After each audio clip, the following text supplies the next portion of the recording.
The night the city swallowed its lights, Mia found her voice trembling at the edge of a promise. Hello, my brave learners. Welcome back to our cozy corner. I'm Story English, and this is Learn English Through Story. If you're new, hit subscribe so you never miss a heart-deep tale and gentle English guidance. Watch until the end to see what happens, because tonight, a small decision may rewrite a life. Mia stood on platform 7 with a cardboard suitcase that looked like it had survived someone else's story. The station smelled of rain and metal, a mixture of thunderclouds and old coins. Overhead, the departure board blinked like a nervous eye. She read the glowing names as if they were verbs she hadn't learned yet. Departing, delayed, canceled. Her English notebook, dog-eared, soft as fabric from use, was tucked under her arm. It had margins full of tiny stars, and between them, sentences that felt like stepping stones. I can speak. I will try. I belong. She had left her seaside town that afternoon after a quiet goodbye with her mother. The sea had been slate gray, combing the shore with foamy patience. Call me when you arrive, her mother said, pressing a warm apple bun into her hand, as if courage could be wrapped in paper. Mia nodded, swallowing the ache that rose whenever she pictured that small kitchen, the clock above the sink ticking like an old storyteller. The city was taller than Mia's memory could hold. Its buildings leaned into sky like questions. At the station, people moved with practiced speed, heels slicing, coats flaring, laughter bouncing off pillars. English words skimmed past her like birds. Mind the gap, next service to, please stand clear of the closing doors. She understood most of it. She didn't understand herself, because inside her, two voices argued. One said, turn back, you're not ready. Your English will crack in the middle of the sentence and everyone will hear. The other voice said, you've already left. You've already started. Step on the train. She opened her notebook. A sentence waited on the first page, written on a night when her courage felt like flame.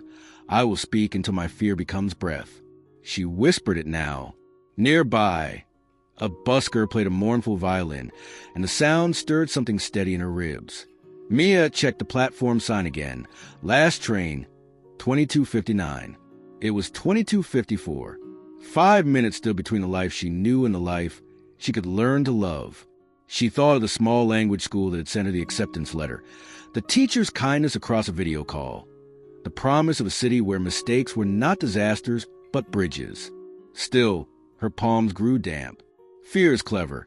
It wears familiar shoes. It pretends to be safety. A man in an orange vest approached, his badge catching the light. You all right there? He asked. Simple words, round and clear. Mia's mouth did the old dance, tongue, teeth, air, then froze. She forced herself to exhale. Yes, she said, feeling the word land like a feather. Then, I am going to move. She gestured toward the track, cheeks warming. Good on you, he smiled. Big steps feel wobbly. Doesn't mean they're wrong. He tipped his cap and continued down the platform, whistle tucked behind his ear like a bright note. Her phone buzzed. A message from her mother. Where's my brave girl now? Mia typed back, between the past and the platform. Then, after a breath, I'll call from the other side. Thunder rolled, and the platform lights flickered. The violinist shifted into a hopeful melody, something rising, something winged. The loudspeaker crackled. Last call for the 22:59 to North Bank. Doors will close shortly. Mia lifted her suitcase. The weight surprised her. It wasn't heavy with clothes. It was heavy with words she hadn't said yet. She took one step, then another, feeling each tile like a beat in a song she was finally learning.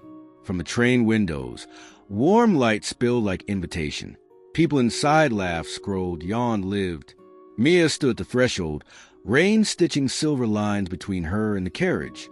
She placed her notebook on top of the suitcase, opened to that first brave sentence, and whispered again, louder this time, as if the city itself might answer. But when the station clock hiccuped and the last train groaned, what would Mia choose? Safety that shrinks her world, or fear that opens it? Night fell like a heavy curtain over the village, and Marco lay awake, staring at the wooden ceiling of the guest house. The old man's words still echoed in his head. When your mind stays in the present moment, there is no space for fear. But fear was stubborn. It clawed at him in silence. The next morning, Marco walked through the narrow stone paths of the village. Children laughed as they played with wooden toys, and women carried baskets of fresh vegetables from fields. The entire place seemed alive, yet peaceful. How could they live so calmly while his mind was still a battlefield? Determined to learn more, Marco returned to the wise man's house. The old man was tending to a small garden, carefully pulling out weeds with gentle hands. "Grandfather," Marco began, "last night," my thoughts returned. "I tried to stay in the moment, but fear came back. I keep thinking, what if I fail in life? What if I waste my future?" The old man looked at him calmly. "Fear," he said, "is nothing but a shadow. It looks big, but it has no real substance. Let me show you." He handed Marco a lantern and asked him to stand inside the dark hut nearby. The old man stood outside with a stick and moved it near the lantern. On the hut's wall, the shadow of the stick grew huge, long, and frightening. Marco gasped, "It looks like a spear." The old man smiled softly. "But it's just a stick. Fear is the same. Your mind's light, your thoughts, turn small things into monsters. The shadow of fear is always bigger than the thing itself." Marco's heart beat faster as the lesson sank in. For the first time, he understood that his endless worries about failure were only shadows, not reality. Later that day, the old man gave Marco another task. He filled a basket with stones of different sizes and told him to carry it up a hill. "Each stone," the old man explained, "is a worry you hold in your mind. Carry them and feel the weight." Marco struggled. The basket grew heavier with every step. His arms trembled, his back ached, and sweat ran down his face. Halfway up, he almost collapsed.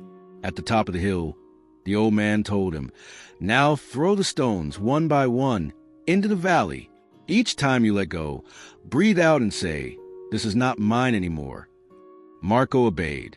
With each stone he threw, he felt lighter, not just in his body, but in his heart. By the time the basket was empty, he realized something powerful. His thoughts were the same as those stones. He had been carrying worries from the past and fears about the future, without knowing he could simply release them. Standing on the hill, looking at the sun setting behind the mountains, Marco whispered, "Maybe peace is not about controlling life. Maybe it's about letting go." The old man nodded. "Exactly. When you carry too much, you cannot walk far. When you release, you can climb any mountain." But just as Marco began to feel free, a sudden memory stabbed his mind, a painful mistake from his past that he could not forgive himself for. His smile faded. His chest tightened again. The journey to peace, he realized, was far from over. Little did Marco know, the real test of his heart was only beginning. The mountains glowed in gold as the last rays of the sun fell across the valley. Yet Marco's heart felt heavy again. He followed the old man down the hill in silence, the memory of his past mistake wrapping around him like chains. That night, Marco sat outside the guest house. The stars were brilliant, scattered like diamonds on dark velvet. The village was quiet except for the distant bark of a dog. But inside his mind, voices screamed, "You failed before. You wasted chances. You hurt people. You will never escape your past." The more he tried to silence them, the louder they became. At last, unable to bear it, Marco returned to the old man's house. He found him lighting a small lamp, the flame flickering warmly against the night. "Grandfather," Marco said, his voice trembling, "I cannot escape my past. It haunts me. Even if I live in the present, my old mistakes pull me back. How can I ever find peace when I cannot forgive myself?" The old man looked at him deeply, his eyes soft but steady. "Marco," he said, "tell me, if you carry a burning coal in your hand, does it burn the person who gave it to you, or does it burn you?" Marco frowned. "It burns me, of course." "Then why?" the old man asked gently. "Do you carry the cold guilt? You think you are punishing your past, but in truth, you are only burning yourself." Marco lowered his head. Tears stung his eyes. "But how do I let go? The coal feels stuck to my skin." The old man motioned for him to follow. They walked to the edge of the river, where the moon painted silver ripples across the water. The old man handed Marco a small paper lantern and said, "Write your greatest mistake on this paper." With shaking hands, Marco wrote a single sentence, something he had never spoken aloud. His breath caught as he read the words. They looked smaller on the paper than they felt in his heart. The old man lit the candle inside the lantern. "Now, place in the water. Let the river carry it away." Marco hesitated, staring at the soft glow. His chest felt tight, but he finally lowered the lantern onto the surface. Slowly, it floated away, the light drifting into the distance until it was just a star among stars. Tears ran freely down his face. He whispered, "Is it really gone?" The old man smiled. "The past is like that lantern. You cannot chase it upstream. You cannot pull it back. You can only watch it go. Forgiving yourself does not mean forgetting. It means choosing not to carry the coal anymore." Marco closed his eyes, breathing deeply. For the first time in years, the chains around his chest loosened. The river's soft sound seemed to wash his heart clean. Yet, as dawn broke and he returned to his bed, a new thought whispered in the corner of his mind. If I can forgive myself, can I forgive those who hurt me too? The question lingered, sharp and difficult. He knew it was the next step. But forgiveness of others, he would soon learn, was not as simple as letting go of a paper lantern. The morning sun painted the hills in warm gold. Birds sang above the rooftops, their notes light and free, as if they had never known sorrow. Marco, however, sat on a wooden bench outside the guest house, his hands locked together. His heart was heavy with a new burden. Forgiving himself had been difficult, but forgiving others, those who had lied to him, abandoned him, betrayed his trust, felt impossible. The pain still pulsed in his chest like a wound that refused to heal. Later that day, Marco visited the old man again. He found him weaving a basket out of reeds. The old man's hands moved slowly, carefully, as if every motion carried wisdom. "Grandfather," Marco began, "I think I understand how to let go of my own mistakes. But what about the mistakes of others? How can I forgive people who hurt me? They do not deserve it." The old man tied one reed to another and looked up. "Marco, when a snake bites you, do you spend your life chasing the snake, or do you remove the poison?" Marco hesitated. "I would remove the poison." The old man nodded. "Anger and resentment are poison. They harm you more than the one who hurt you.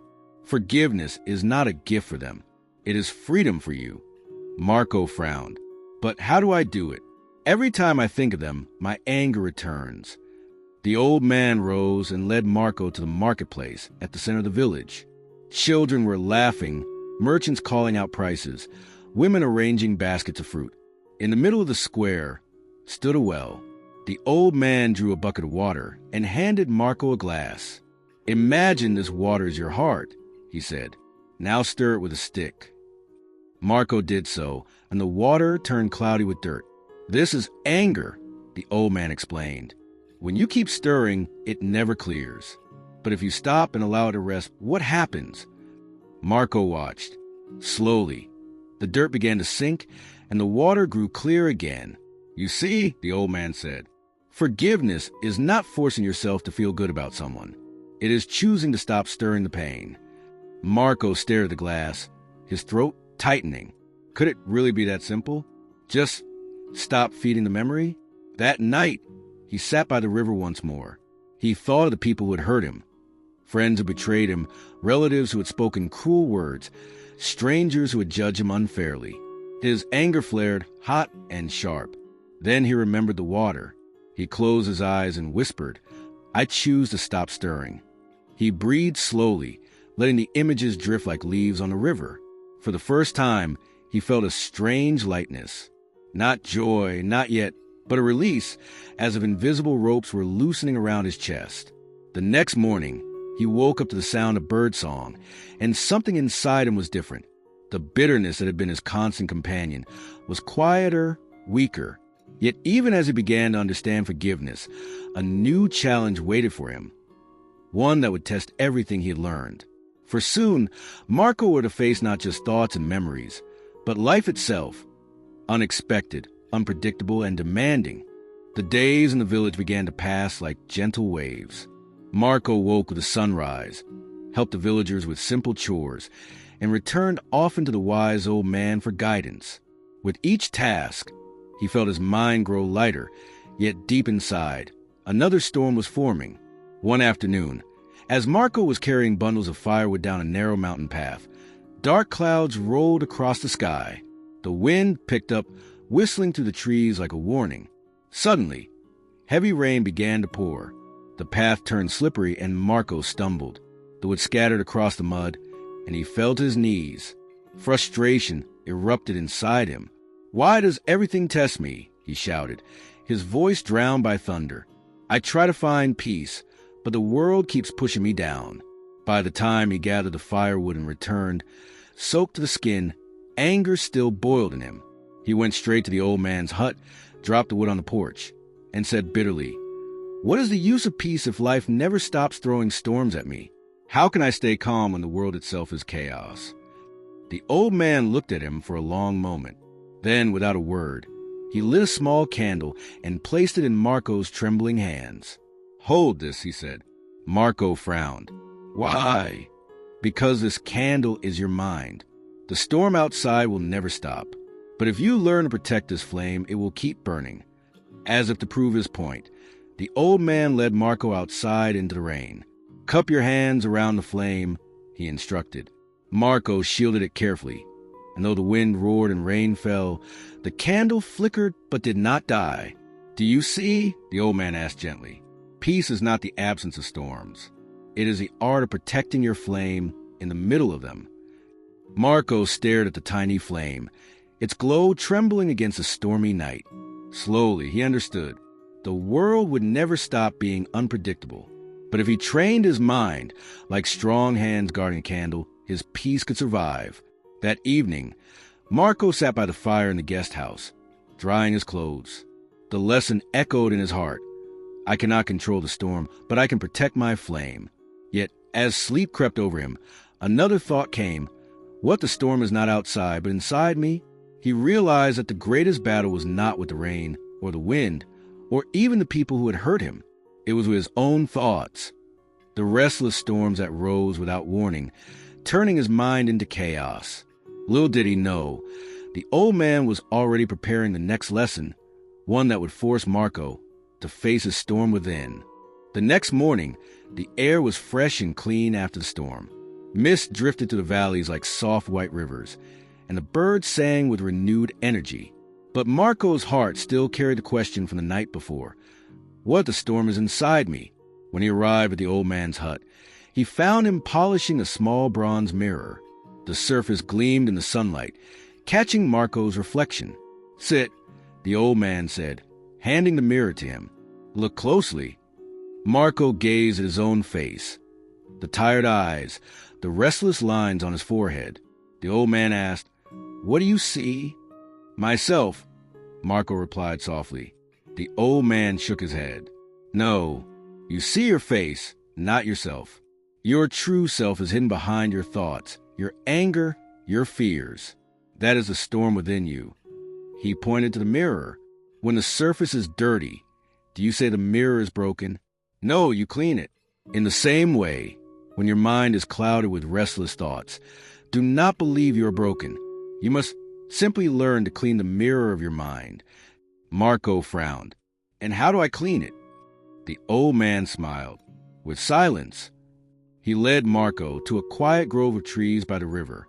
The only sound was the gentle flow of water and the rustling of leaves. "Sit here," he instructed. "Close your eyes. Each thought that comes, imagine it as a cloud drifting across the sky. Do not chase it, do not fight it. Just watch it pass." At first, Marco tried. He closed his eyes, but the thoughts came rushing in. Memories of failure, worries about the future, fragments of conversations. He grew restless. "It doesn't work," he muttered.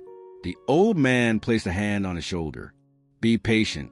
A stormy sky does not clear in one breath. Wait, watch, trust." So Marco tried again. Minutes passed. Slowly, the rush of thoughts began to loosen. Some clouds still came, but he let them drift without grabbing them. For a brief moment, there was silence, a space so deep it startled him. His eyes flew open. "I felt it," he whispered, "just for a moment, but it was like the storm disappeared." The old man nodded. "That is the mirror of your mind becoming clear. Peace is not something you chase. It is what appears when you stop chasing." That night, Marco lay under the stars, his heart strangely calm. For the first time, he realized that silence was not emptiness. It was fullness. The world outside could roar, but he learned to watch his thoughts like drifting clouds. The storm inside would lose its power. Yet, just as he was beginning to taste this inner stillness, life prepared to shake him once more. For news was about to arrive from his own village. News that would test every lesson he had learned. It was early morning when a messenger arrived at the mountain village. His clothes were dusty, his face lined with worry. Marco was helping a farmer repair a broken fence when the messenger approached him. "Are you Marco from the valley village?" the man asked. "Yes," Marco replied, his stomach tightening. The man handed him a folded letter. "Your family sent this. They said it was urgent." Marco's hands trembled as he opened the letter. The words blurred before his eyes. "Your father has fallen ill. Please come home at once." For a long moment, Marco stood frozen. His father, the strong man who had raised him with firm hands and fierce words, was now fragile? The thought pierced his heart.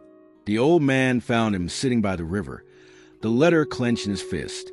"Grandfather," Marco whispered, his voice breaking, "my father is sick. I must go back. But I am afraid. What if I cannot help him? What if I lose him? What if everything I learned here disappears when I return to my old life?" The old man's eyes softened. "Marco, listen. Peace is not meant to stay only on these mountains. True peace must walk with you into the storms of the world. This is your test." He reached into his pocket and pulled out a smooth stone. "Keep this with you. When fear comes, hold it and remember, the storm is outside, the flame is inside." Marco bowed, tears in his eyes. The villagers gathered to wish him well, offering bread, fruit, and prayers for his journey.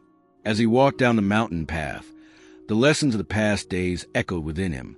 The glass of water, stay in the present. The basket of stones, let go of worry. The lantern on the river, release the past. The well of clear water, stop stirring anger. The candle in the storm, protect your flame. The drifting clouds, watch, do not chase. Each teaching felt like a companion walking beside him. Yet as he reached the valley, the air grew heavy with memories. The fields where he once played as a boy, the road where he had argued with his father, the very house where his restless nights had begun. It all returned. His chest tightened. Could he hold on to peace here, where a storm had first been born? He stepped inside the house. His father lay on a wooden bed, his face pale, his breathing shallow. His mother sat beside him, her hands folded in silent prayer. When Marco's father opened his eyes and saw him, a faint smile appeared. "You came," he whispered. Marco knelt, holding his father's hand. For a moment, all anger, all old arguments vanished. In their place was only love, raw, tender, and fragile. But as the night deepened, fear returned. Marco sat by the bedside, clutching the stone the old man had given him. His thoughts swirled like clouds. What if he dies? What if I fail him? He closed his eyes, breathed deeply, and remembered the flame. The storm outside raged, but inside he whispered, "I choose peace. I choose now."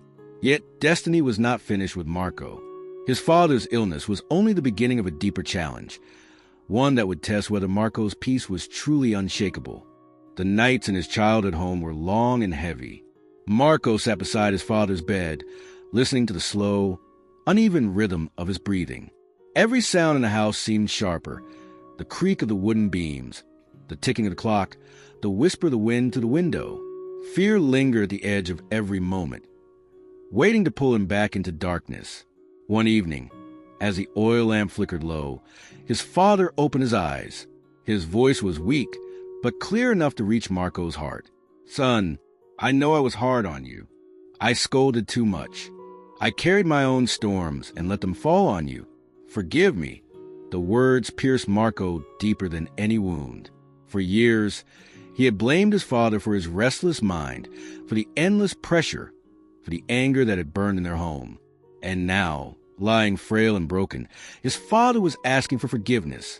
Tears filled Marco's eyes. He remembered the lesson of the well, the choice to stop stirring the water of anger. He took his father's hand and whispered, "I forgive you, Father, and I ask for your forgiveness, too, for the times I shouted, for the times I turned away." A faint smile touched his father's lips. His eyes closed again, but peace seemed to settle on his face, as if a burden had been lifted. That night, Marco stepped outside. The sky above the valley was wide and star-filled, just as it had been on the mountain. He held the stone the old man had given him and felt its smooth surface. For the first time, he understood its true meaning. Peace was not something the old man had given him. It was not hidden in the mountain village, nor trapped in silence, nor waiting in rituals. Peace had always been inside him, like a flame, like clear water, like a mirror cleaned of dust. The storms of life would come again. Illness, loss, failure, and fear would return. But now Marco knew the truth. Storms were not his enemy. His only task was to protect his flame, to let go of the stones, to stop stirring the dirt, and to trust the river of life. Days later, his father's health began to improve slowly. With care and medicine, strength returned to his body. The house, once heavy with sorrow, began to breathe again.